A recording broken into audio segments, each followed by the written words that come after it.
Pessoal, boa noite. Estamos iniciando agora a 10 para 7, né? Dia 18/3, a segunda oficina temática do setor 4, que é Distrito Industrial, Moinho, Santa Cândida e Capela. O tema, o eixo, né, tratado hoje é patrimônio histórico.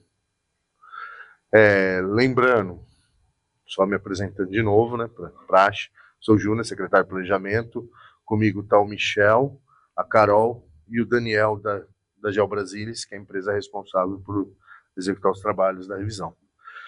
Lembrando novamente para registro, a apresentação a gente deu uma enxugada, o Daniel vai fazer uma apresentação rápida para ter mais tempo aí para o grupo poder produzir o trabalho, tá bom? Daniel, pode iniciar. Obrigado, Júnior. Boa noite, pessoal. Bom, vamos dar início, então, à nossa oficina.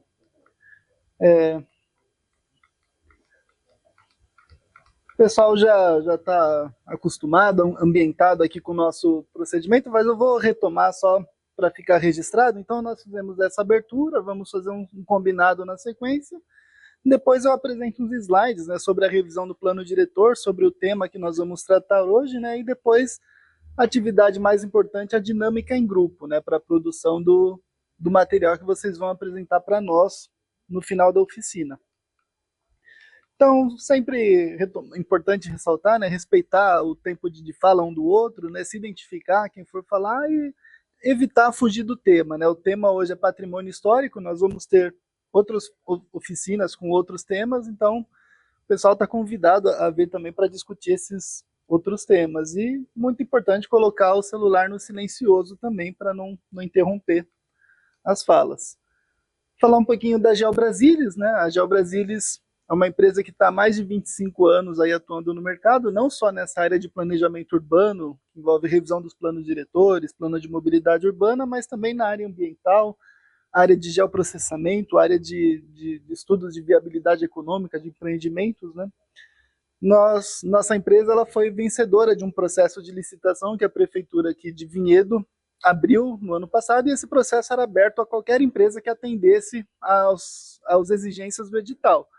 E entre as empresas que participaram, a GeoBrasília apresentou a melhor técnica e o melhor preço. Então, por isso, nós saímos vencedores, né, da licitação e estamos executando o trabalho hoje. Então, isso é importante só ressaltar, que nós não temos vínculo político com o município, né? O nosso vínculo é técnico e profissional.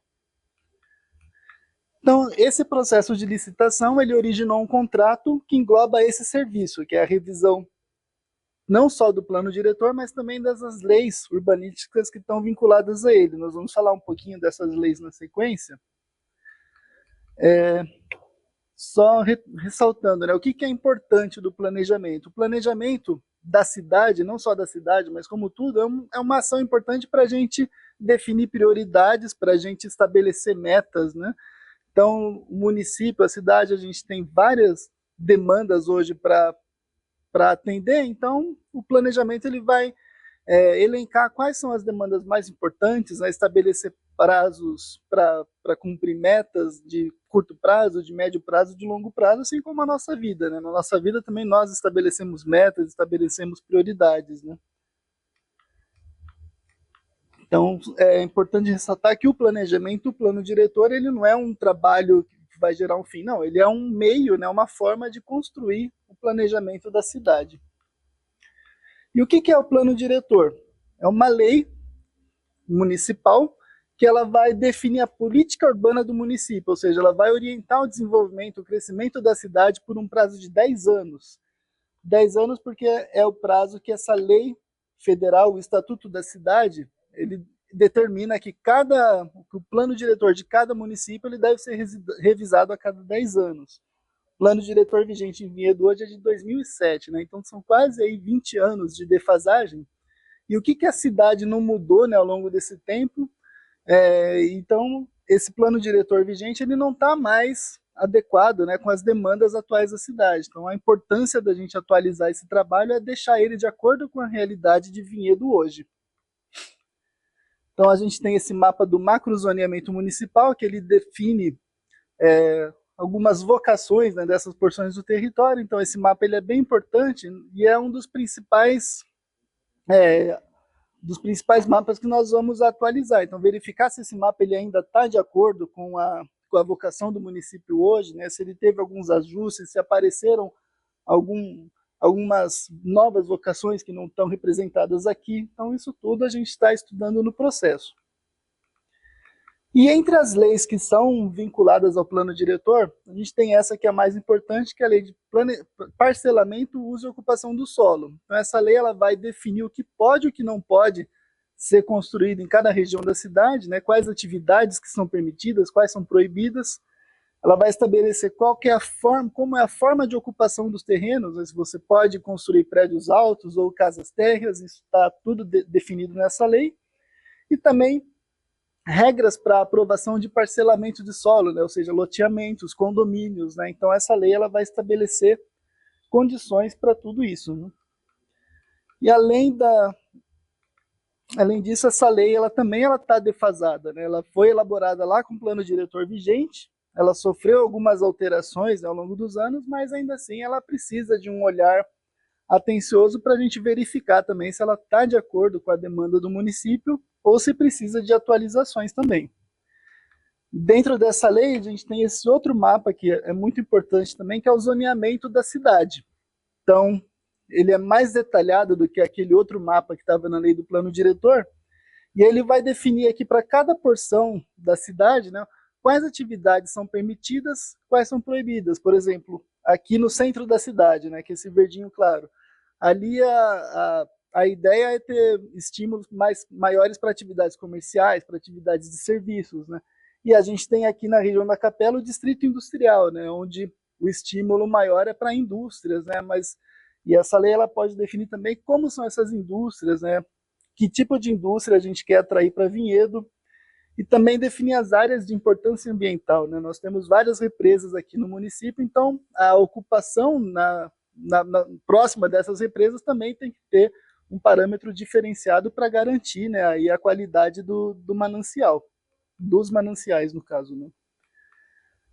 Uma próxima lei que a gente fala é o Código de Obras e Edificações. Essa lei é uma lei mais técnica, que está aí no dia a dia dos arquitetos e engenheiros que aprovam projetos aqui na prefeitura, né? Então, essa lei ela traz uma série de regras para aprovação de projetos e aprovação de alvará de obras, né, na prefeitura. Da mesma forma, é uma lei que está defasada, né? Ela é lá de 2007, então também ela vai ter um olhar especial aí para verificar se ainda cumpre com a sua demanda ou se precisa de uma atualização. Também o Código de Posturas, essa lei é uma lei mais abrangente, que ela trata de diversos assuntos, né? Desde organização de eventos no espaço público, desde animais na rua, trata de funcionamento de estabelecimentos comerciais, né? Então, tem uma série de assuntos aí nessa lei. Da mesma forma, ela é uma lei mais antiga ainda, né, de 79, mas ela veio sofrendo várias alterações ao longo dos anos. Também vai ser objeto de um cuidado nosso aí para avaliar se ela está de acordo com as demandas do município ou se precisa de atualização também. E por fim, nós vamos elaborar uma lei nova, que é o Código Ambiental de Vinhedo. Essa lei ela vai determinar regras para a conservação do meio ambiente da cidade, principalmente ali nas áreas das bacias das represas, né, para garantir a qualidade da água. Vai falar também sobre a arborização urbana, né, o manejo da arborização urbana, a forma que o município vai cuidar da arborização, estimular a preservação de fragmentos de vegetação que existam aqui dentro do município, né? Então é uma lei bem importante também que vai contribuir bastante para a qualidade do meio ambiente aqui no município. E como a gente viu, tem muito trabalho aí sendo feito e por isso ele é dividido em etapas. Nós já concluímos a primeira etapa, que é o plano de trabalho, onde nós definimos cronogramas, definimos a metodologia dos trabalhos. Na segunda etapa, nós elaboramos um diagnóstico técnico, já tem uma versão preliminar disponível para consulta ali no site do município, mas ainda estamos finalizando esse documento. E nós estamos agora na terceira etapa, que é o diagnóstico comunitário, que ele complementa esse diagnóstico técnico que já está ali em fase final de elaboração. Então, o diagnóstico comunitário é uma etapa bem importante porque ele não traz a visão técnica, né? Ele traz a visão da comunidade, de quem efetivamente conhece o dia a dia aqui do município, de quem vive aqui em Vinhedo. E aí, nas próximas etapas, nós vamos usar tanto o diagnóstico técnico quanto o diagnóstico comunitário para começar a elaborar as novas propostas, né, do novo plano diretor de Vinhedo. Então, na próxima etapa que o plano ele vai começar a tomar forma efetivamente. E aí, da mesma forma, esse trabalho vai ser apresentado para a população nas audiências públicas na quinta etapa. Depois vai ter essa versão final, né, depois de apresentada para a população, ela vai se transformar em projetos de lei que vão para aprovação na Câmara dos Vereadores. A partir do momento que os vereadores aprovarem, aí sim passa a valer o novo plano diretor de Vinhedo e as leis vinculadas a ele. Então nós temos um cronograma aqui, vou passar rapidinho de tudo que nós já elaboramos desde junho do ano passado, sempre com reuniões, né, com a equipe técnica municipal, com 2 conselhos bem atuantes aqui no município, o Conselho de Política Urbana e o Conselho de Meio Ambiente.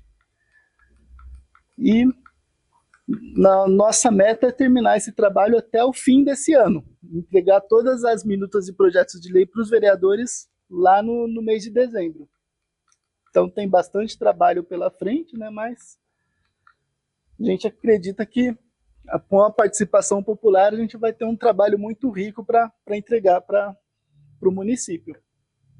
E qual a importância dessas oficinas, né? Então, isso a gente fala bastante, é ouvir a população. O plano diretor ele não é só construído pela Geo Brasilis, nem só pela equipe técnica do município. Ele é mais importante é que ele tenha a participação da população, né, construído por várias mãos. Então, quanto mais participação nós tivermos, mais rico vai ser o resultado final desse trabalho. Então, por isso nós definimos temas, né, para enriquecer a discussão, estabelecemos, né, os setores, a divisão de setores da cidade para garantir ali a participação de moradores de todos os bairros da cidade, né? Então, a grande ideia aqui, o grande objetivo é que o plano diretor ele seja elaborado conforme a realidade do município, né? Aqui, com a identificação de todos os problemas que precisam ser superados, colocando ali no papel a expectativa da população para o planejamento da cidade nos próximos 10 anos, né?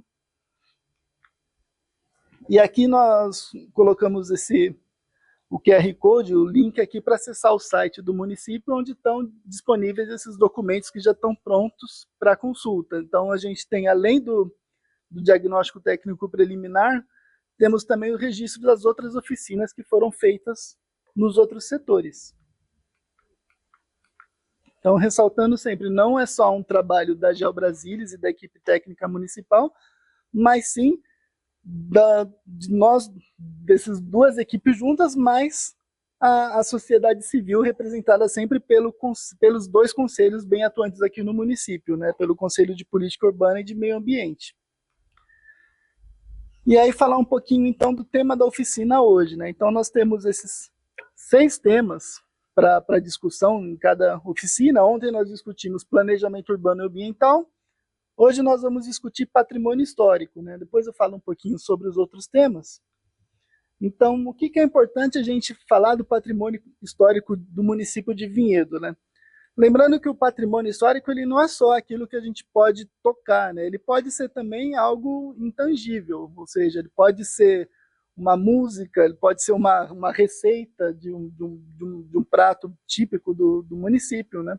E pode ser também, claro, uma construção que tenha um valor simbólico para a população, né? Tenha um valor agregado. Então nós temos aqui tombados efetivamente no município 2 bens, tombados pelo Estado, pelo Condefá, a estação ferroviária e a sede da Fazenda Cachoeira. Aí, será que só tem esse patrimônio histórico aqui em Vinhedo? Será que não tem mais? Aqui na região da Capela, né? Com certeza tem algum local assim que é de maior... A população tem um afeto maior por um local. Que local é esse, né? Que vocês podem indicar para a gente? E outras coisas também, além do... Como a gente pode fortalecer a identidade, né, do município aqui através da representação do patrimônio histórico. Então é isso que vocês vão discutir hoje e trazer para a gente no final. Então, aqui estão os setores, né, representados. Hoje a gente está tratando aqui do setor do bairro da Capela, Moinho, Santa Cândida e Distrito Industrial. É a região mais populosa da cidade, né? Então a gente até esperava que teria mais participantes, mas o mais importante não é só o número de participantes, mas sim a qualidade da contribuição, né? Então, ontem nós tivemos uma contribuição muito rica aqui, hoje acredito que vai ser igual. Então, como funciona a dinâmica, né? Da mesma forma que nós fizemos ontem. Como tem poucas pessoas, acho que dá para fazer um grupo só, e o grupo discutir, então, o assunto de hoje, né, do patrimônio histórico. Apresentar os desafios do município em relação a esse tema e apresentar também as potencialidades, né, quais são as riquezas que o município tem desse tema e como a gente pode, né, potencializar essas riquezas para os próximos 10 anos de vigência aí do plano diretor. E aí, lembrando que no final o grupo escolhe um relator para vir apresentar aqui para todos, né, um resumo da discussão através da apresentação dos cartazes com as palavras-chave. Né? A gente estabeleceu um tempo aqui, mas como tem pouca gente, a gente não precisa se prender aos 7 minutos. O que tiver para falar, a gente pode estar disponível para ouvir. Então é isso, vou convidar vocês então a se organizarem em grupo ali e iniciar a dinâmica. Eu vou voltar aqui no cartaz que fala do tema de hoje, do patrimônio histórico, e a gente vai estar por aqui para dar algum auxílio, né, se precisar, e no final convido vocês a vir falar aqui no microfone também.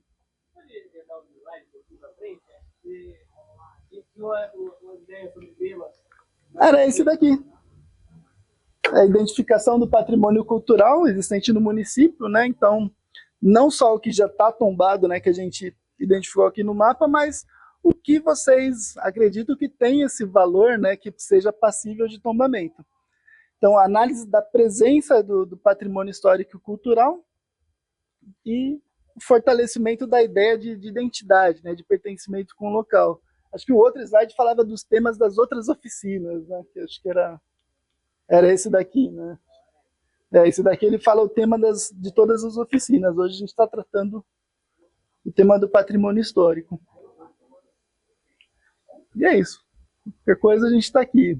Obrigado, boa dinâmica.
Posso começar depois que você falou as legendas?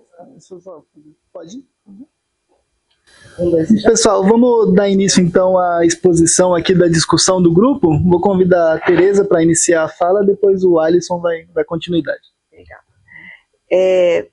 Fruto da discussão que a gente teve no grupo, são 5 sínteses como desafios. O primeiro é ir além da identidade italiana da cidade, incorporando e dando visibilidade aos outros grupos culturais e identidades que construíram ao longo do tempo o que Vinhedo é hoje, que é palco de múltiplas culturas, múltiplas identidades, e isso seria uma dinâmica que só traria visibilidade às riquezas culturais que a cidade tem e que hoje a gente considera que elas estão obscurecidas, elas estão invisibilizadas, né? Segundo, a Fazenda Cachoeira, fechada e portadora de dados e informações que as novas gerações não conhecem. É muito triste você ver os jovens hoje de Vinhedo desconhecendo que a Fazenda Cachoeira é um território de origem do que hoje a gente entende como a formação da nossa cidade, né? É quase um berço, né? E é uma história obscurecida também, ainda que tombada pelo Condefate, ainda que presente numa narrativa de caráter nacional, porque ela faz parte de uma narrativa que é construída no Museu do Ipiranga, né? A cachoeira está na sala do trabalho do Museu do Ipiranga, como representação em quadros, mas ela não tem esse espaço de visibilidade dentro do que hoje a gente entende como identidade de Vinhedo. A nossa estação ferroviária aqui está abandonada, ponto, né? A gente não tem muito mais o que falar, né? Hoje ela contrasta, né, com outros espaços correlatos, como, por exemplo, a estação ferroviária de Louveira, né, que é um efetivo ponto cultural, também tombado pela cidade, no caso a nossa é tombada pelo Condefate. Pode passar? Obrigada. O bosque, creio que há mais de década fechado, e que, além do patrimônio natural, ele guarda estruturas hidráulicas e construções no seu interior, que falam, inclusive, de uma forma, de um modelo de abastecimento da cidade, naquilo que é hoje um dos nossos bens mais preciosos, não só para a cidade, para o planeta Terra, mas a água, né? Fala dessa dinâmica de abastecimento. Então, você tem construções de relevância histórica para contar uma história da cidade. E, por fim, o desafio de você incorporar manifestações culturais e a história especificamente do território da capela, né? Dando suporte a isso de forma mais evidente, o Quilombo de Rocinha e as rotas afro-indígenas, que, por exemplo, são manifestações culturais, né?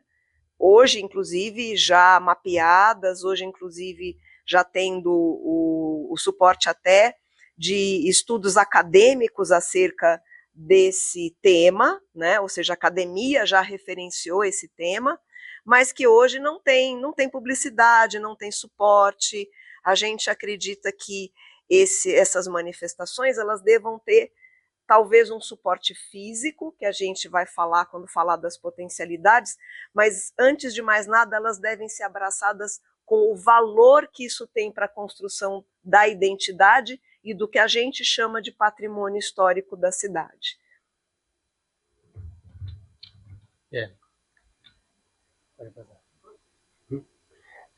O nosso grupo se reuniu também, pensou em algumas potencialidades, né? Focando bastante no debate, né? Cada um tinha a sua opinião, mas no final a gente conseguiu se divergir, conseguiu se entender no geral, né? Então, o espaço cultural, a gente focou muito no espaço cultural educativo, com foco na diversidade cultural de Vinhedo, né? Vinhedo, a a gente debateu que vinhedo não é só feito de italianos, né, o neto de italiano, vinhedo é feito de todos os povos do Brasil, né, desde nordestinos, né, mineiros, paranaenses, né, e outras multinacionalidades também, né. E o nosso foco seria fazer um espaço cultural focando nessas pessoas, né, não dando só visibilidade para o foco no italiano, no europeu, né. Focando nisso, a gente pensou também em fazer uma ideia das potencialidades, seria um museu de história afro-indígena de Vinhedo, né, com foco no quilombo da Rocinha, aqui na Capela. A gente pensou também em reformar a Festa da Uva, né, como foi nosso primeiro ponto, né, anterior, sobre reformar a Festa da Uva com foco na multicultural, multirregional e não apenas italiana, né, com temas, bandas, comidas, atrações temáticas de multirregional, né? Como eu falei, Vinhedo não é só feita de... Vinhedo é feita de várias pessoas, né? Que trabalham, que moram, de vários outros estados, né? E a gente estava pensando em fazer um foco na principal festa de Vinhedo, né? A Festa da Uva, com foco em várias outras multiculturas, né? Outra potencialidade seria o Museu dos Povos que criaram, que trabalham e que vivem em Vinhedo, né, com seus costumes e cultura, né, focando um pouco mais na descentralização do italiano e tudo mais, né. A penúltima potencialidade que a gente pensou seria sobre preservar a igreja da capela, né, como o nosso amigo ali falou. A gente pensou também em preservar outras regiões com foco na nossa história, né? Na história de Vinhedo. A região da Fazenda Bahia e a Fazenda da Santa Cândida. Essas foram as nossas potencialidades. Alguém quer falar alguma coisa?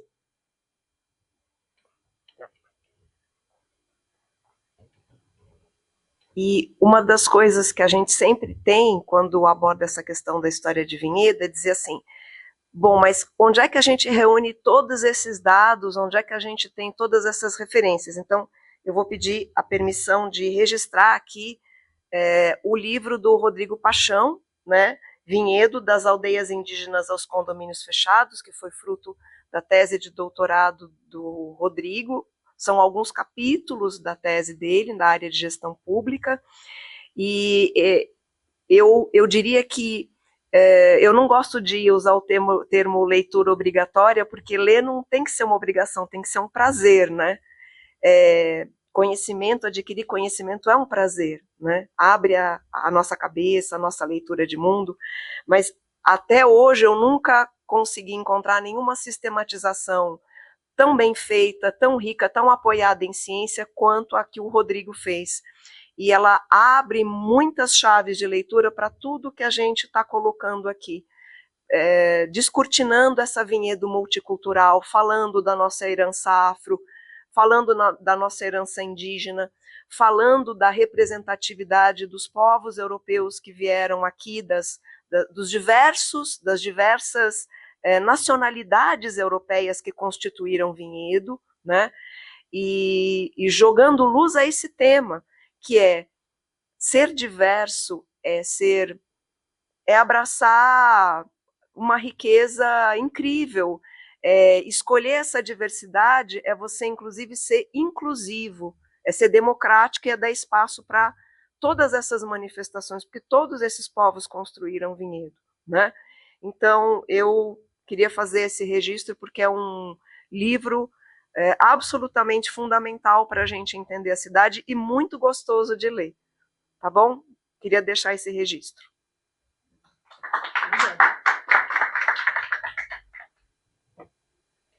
Bom, obrigado, pessoal. Importante contribuição a gente teve hoje, né? Apareceram alguns temas novos, mas no geral a gente vê que a população está alinhada, né? Nos outros setores as demandas foram parecidas, né? Então nós vemos aí que a gente está no caminho certo, né? Eu vou falar um pouco agora das próximas oficinas. Então, concluímos ontem a oficina sobre o planejamento urbano e ambiental e hoje a oficina sobre patrimônio histórico. Amanhã, então, nós vamos discutir sobre habitação popular e inclusão social E na semana que vem, na segunda-feira, dia 24, recursos hídricos, sustentabilidade, né, meio ambiente em geral. Na terça-feira, dia 25, economia, desenvolvimento sustentável aqui do município. E na quarta-feira, dia 26, a última oficina sobre turismo e identidade regional.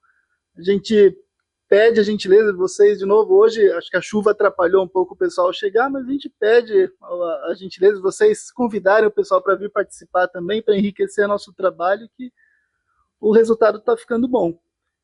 E é isso, em abril a gente pretende já dar início à próxima etapa e já marcar as próximas reuniões públicas, né, as audiências públicas, para apresentar novas etapas do trabalho. Então é isso, muito obrigado a todos e boa volta para casa e ajudem a gente a chamar o pessoal a participar. Obrigado.